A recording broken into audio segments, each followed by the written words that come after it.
Ladies and gentlemen, please welcome your first fighter into the cage. Representing the Kingdom of Bahrain, Fikey.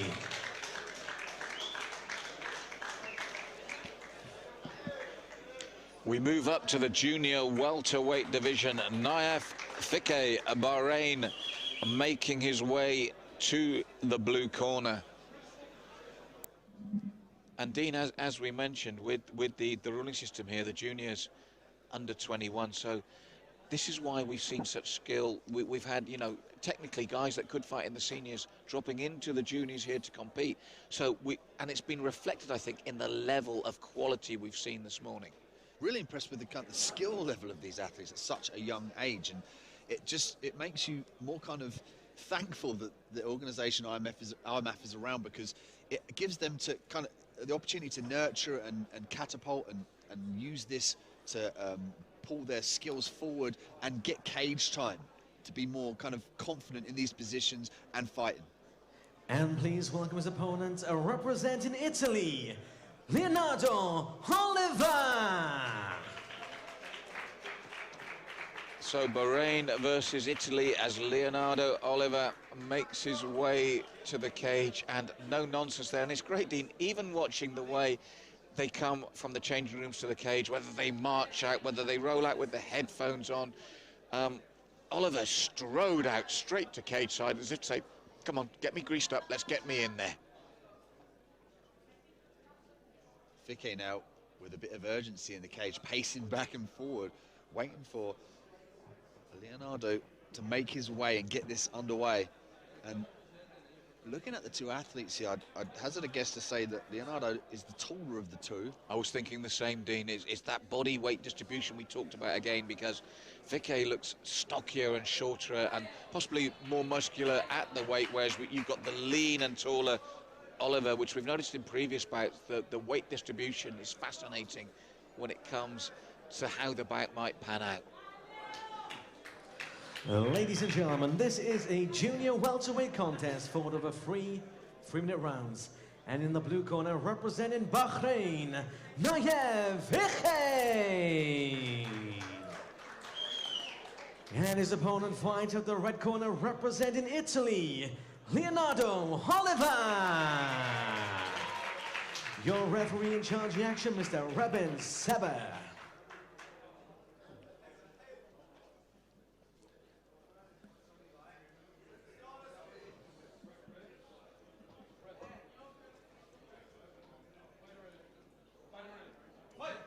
Round one, junior welterweight division. Fikey, Bahrain in the blue. Leonardo Oliva, Italy in the red. And as you said, Dean, he is the taller of the two men. Can he make the range pay? Fikey has some good Muay Thai techniques. He'll often parry out the kicks and respond straight away with punches. He's got to kind of gauge the distance here. And Leonardo using that range to force him back against the cage here. Yes, as you said though, Fikey happy to stay in the pocket with his opponent. He's staying within range, so as you said, when he parries, he can fire back if necessary. Just like that, with steps forward with the left and right combination. And that's what he's got to do against somebody with a reach advantage on him. He's got to make him miss, make Leonardo miss those punches, parry those punches away, use it to gain the distance, or indeed counter, and then move the head off that center line. Well, he went for the body lock when they got in close, but Oliver was having none of that, and I think Leonardo wants to test his opponent at this range at the moment with those long limbs, as you said. And that right hand came through the channel. They both trade punches, but I think Leonardo Oliver got the better of those exchanges, Dean. Fikey has got a chin, though. He ate those shots up like lunch, and he's coming forward still. And this is another key here. He can't get kind of too tentative and walk backwards and put his back against the cage. He needs to stay in this fight. Well, he pushed forward again, went for the body lock again, and this time Silva went to Leonardo Oliver went to turn him, but didn't manage it. Leonardo looking for a hip toss there, nearly gave up his back. That's why he was forced to turn into Fikey, and Fikey now with a double underhooks, I believe. He's trying to funnel that left arm in. He's dropped down for the double leg. He's going to try and pull the hips away from the cage of Leonardo. He gets the takedown. And I think the timing was right, because Leonardo looked dangerous upright at that range, knew how to handle that reach advantage. So when that happens, change tactic. Let's look at a different arena. Yeah, smart tactics by Fikey. He tasted the power, yeah, even though he walked through it. He didn't want to let that build up in the head area, and then kind of messes equilibrium up. So he's going to look to work on the ground here. Ground and pound, he's got to stay active in the body, but he's got to be careful about the legs here from Leonardo. Leonardo working for the triangle. Yes, and I was just about to say that, as we mentioned previously, Naif Fikey was turning Leonardo subtly towards his own corner, towards his own camp there, and moving him. But as you said, doing a good job defensively, Leonardo, Oliver. Yeah, he's got that, you call it a meat hook there. You can see the left arm around the right arm of Fikey. And that's to stop the punches, to limit the movement of the punches, and also to set up the triangle. You see there he puts the shin against it. He looked to flip that leg around the head and secure the triangle. But Fikey's very aware of that, postures up and uses strikes to keep him busy. A round of two halves there, Dean. For me, the first half, the control upright from Leonardo Oliva. Now, as you said, Fikey took the punches well, but he was forced to take them. And then he changed tactics and changed the course of the round in the second half there.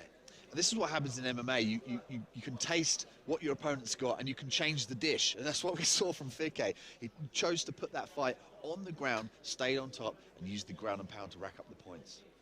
Now, having said that, you had some pointers there. As we said, this is upright. He goes for the lock twice, and both times Oliver stops him. And there's the punches that, as you said, he eats them, but he takes, there's the right that he took particularly well.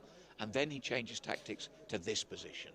He consciously took that decision to take this fight to the ground after he ate that. But he didn't show that he was hurt, even if he was. He said, look, I've got a chin, I'm going to stand in front of you. And that makes Leonardo think this is going to stay in the striking realm, but all of a sudden, Fikey chooses to take it to the ground.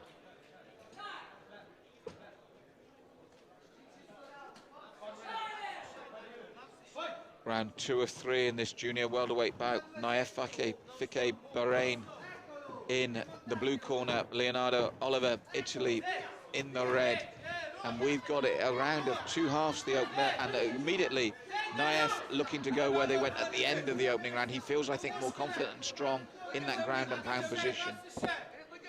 Immediately initiated the clinch here.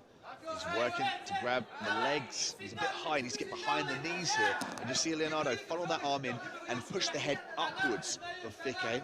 Excellent takedown defense. Leonardo now working the over under, the 50-50 position, as sometimes it's called.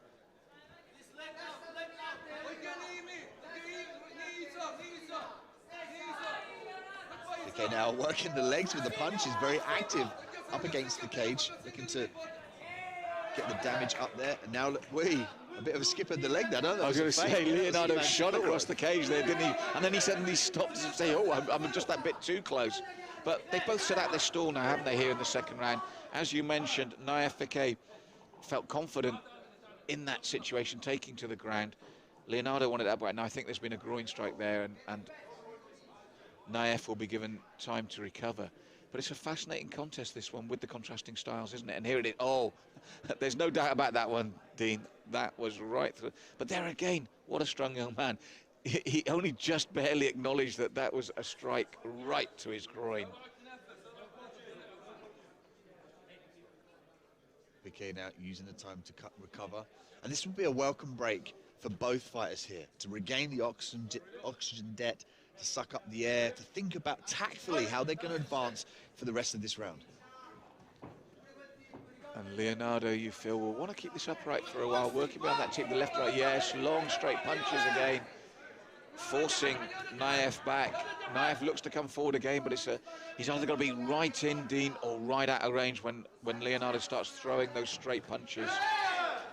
Beautiful check left hook there from Leonardo. I like to see him work the uppercuts as Fikey comes in. He tends to leave his arms out and put his chin ever so slightly down when he wades in with those hooks. Yes, there is a head down and sort of like whirling motion to his punching compared to the straight work here of Leonardo Oliva. And that's what Naif Fikey has to work out here, is when to come in, when to stay out, because that's a dangerous striker in front of him. There, gets caught on the way in again. It's so difficult when you're the shorter man. To see Fikey utilise some leg kicks on that lead leg. Leonardo's very heavy when he steps into those punches. If Fikey can use the head movement, move the head off the centre line and work the lead kick. The strange thing is, though, Dean, he's looking to stand and trade as if he fancies it. And it's not working for him. He's getting caught here. And as I said, he's a tough lad, you mentioned, in the chin. But he's been forced to blink with the impact 2 or 3 times there, getting caught on the way in and then staying there like he does now. For me, with what we've seen his strengths are, it's a very dangerous game because Leonardo just moves out of range there. Now he looks for the takedown. Yeah, that was an explosive flying knee there to the midsection from Fikey. Didn't land, but it allowed him to gain the distance to grapple with his opponent. And now he's on the top, but Leonardo very active off the ground, punching the head there of Fikey. It was almost like Naev had to take those shots to wake up, wasn't it? As to say, no, I don't want to be here. This is where I need to be. But we're right at the end of this second round again. And it's delicately poised, this. Now, Dean, not so much a round of 2 halves this time. For me, Naev seemed inexplicably to stand and trade for a long part of that round with Leonardo, even when he was on the receiving end. It suddenly took those last 2 or 3 shots for him to say, I don't need to be here. Yeah, I mean, there was control in the striking realm, and it's often hard to see. When someone gets taken down, it's right there in front of you. I took you down, you couldn't stop me. But what Leonardo did was utilize the footwork here, and the punches, as you see, even if he's getting taken down, he's still throwing the punches to the head there. But what will the judges see? Will they see the movement of Leonardo and his ability to land the strikes? Or will they see Fikey's ability to take the fight to the ground as soon as he gets his hands on Leonardo? Yes, it's the first round we felt was very back and forward. Second round, as you rightly said, I think it's all about the judges' perspective of what they want to see when it comes to the point scoring. So third and final round coming up. Round 3 of this junior welterweight contest. Naev Fikey, Bahrain in the blue, Leonardo Oliva, Italy in the red. And I just get the feeling Leonardo will want this upright for as long as possible, Dean. Walking his man down, throwing those simple, their bread and butter techniques, straight left and right, but using that height and range advantage to keep it at distance. Right round kick from Leonardo. Fikey's corner calling for him to advance. They want him to go forward with the punches, land these punches, show Leonardo that, look, I've got power, I've got hands too, and force him to back up. Now, he threw that overhand right, but it's easier said than done because previously when he came in, he just had to eat the left hook as he had to again. And that's why he's gone for the takedown again, Dean. When he comes forward for the punching, he has to eat the hooks. Leonardo trying to stuff the head downward of Fikey. Fikey has got to look to switch this up, perhaps even to a single leg. Maybe work the inside and outside trips and use some circular movement. But Leonardo, great takedown defense. Yes, and he's coming into his own at range here. You can see the looseness of his shoulders. He's working his way into this upright boxing technique style and nice and light on his toes. And as I said, for Naev, the problem is the corner telling him to do it. It's easier said than done closing that gap safely to get where you want to be. Okay, now taking a step back. He needs to be careful about stepping directly backwards. He needs to use lateral movement. So and he got clipped with the right hand again, Dean. This is the danger from now. For the first time, he's had to back off. We've mentioned what a solid chin he's got, but now he's being hit consistently. He's listening to his corner, but getting caught trying to implement what they're asking him to do. And again, he's get caught by the left. Leonardo's just stepping back. He's loose. He's throwing the punches as Naev's coming in, and I think he's playing into his Italian opponent's hands at the moment. Okay, he needs to implement some head movement here to duck that head, to slip from side to side when he comes in. You can see as he advances forward, his head's on that centre line, so Leonardo can target that perfectly.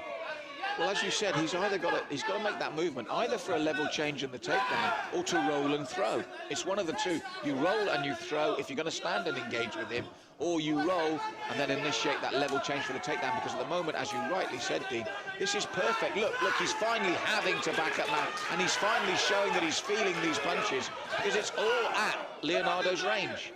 And it's only because he's such a tough young man, he's still in there. He's eating these shots, but they do work their way up to a point where they mess with your equilibrium, your balance, your ability to fight. That's a nice body kick there, and it looked like Leonardo was hurt. This could be a real turnaround, Dean. You're right. He got caught there. He suddenly stopped, took the midsection, and that was all that Naif needed. What a turnaround. It was all in Leonardo's favour. Then you called it. The body kick came in, and suddenly Leonardo stiffened and gave just the hint. Is it enough late in the bout? What a turnaround. Massive shift of inertia there at the end from Fikey. That body kick was beautiful, and he's got his hands up. He believes he's won this, and you can still, and there we go. Leonardo matches that, and there is his coach's smart play. Look, put your hands up, show the judges that you believe you won. Yes, tactical awareness from both teams, but that third round had absolutely everything, Dean. You had Naif Fikey deciding to stand and trade with Leonardo Oliva and being punished for most of the round with it. And then in desperation, when the crowd, the Italian supporters here are getting behind Leonardo, forging forward, suddenly out of desperation, Naif throws the body kick. It lands perfectly, and Leonardo suddenly goes, ouch. And then Naif flies forward, takes him down. It'll be interesting to see how much of the round the judges attribute to both men's skills here. This is potentially on a knife edge.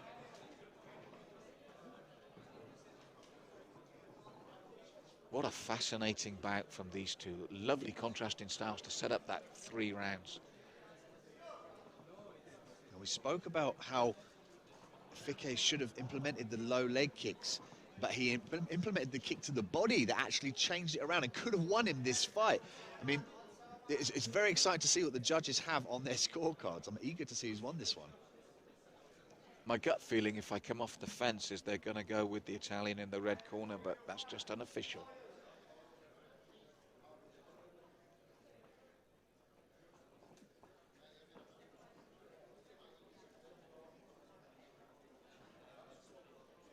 Waiting the decision here.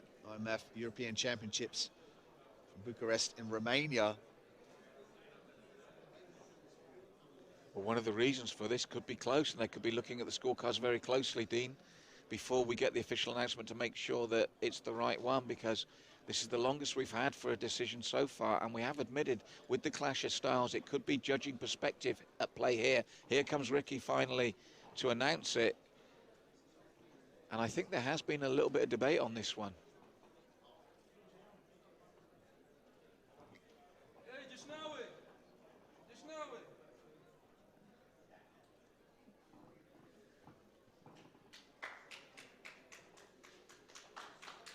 Ladies and gentlemen, before I announce the official decision, let's cheer for both fighters in what was an excellent contest.